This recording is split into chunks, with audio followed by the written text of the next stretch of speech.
Les usagers non identifiés de la téléphonie mobile ont seulement 48 heures pour se faire identifier. Le 31 décembre, c'est le délai de rigueur. Rappelons que cette opération s'inscrit dans le cadre de la lutte contre la cybercriminalité. Les détails avec Lansine Ouattara. Ne pas recevoir d'appel ou en émettre, surtout pour les vœux de Nouvel An 2013, serait une catastrophe pour plusieurs abonnés au mobile et Internet. C'est pourtant ce qui risque d'arriver à bon nombre d'usagers non encore identifiés dans le cadre de l'opération d'identification dont le délai est fixé au 31 décembre 2012. Toutes les puces non identifiées seront effectivement totalement désactivées. Donc ces puces ne pourront plus recevoir d'appels, ou les abonnés concernés ne pourront plus recevoir d'appels, ne pourront plus non plus émettre d'appels à partir du 31 décembre. Évidemment, nous tenons compte du fait qu'il s'agit d'une fête importante, parce que le lendemain c'est le 1er janvier, donc les désactivations commenceront à être effectives dès le 2 janvier.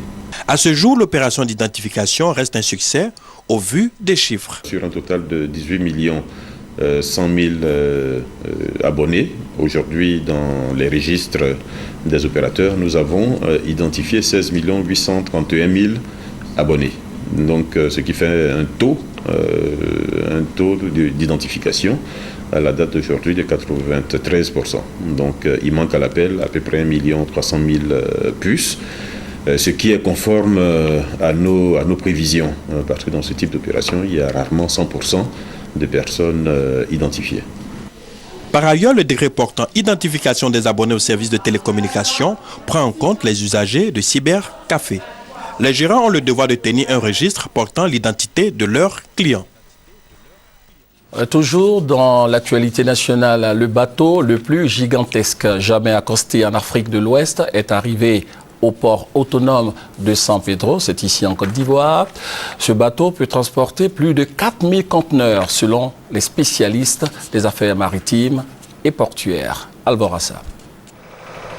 La longueur de ce bateau, 260 mètres, sa largeur, 32,25 mètres et sa capacité est de 4038 conteneurs équivalent de 20 pieds.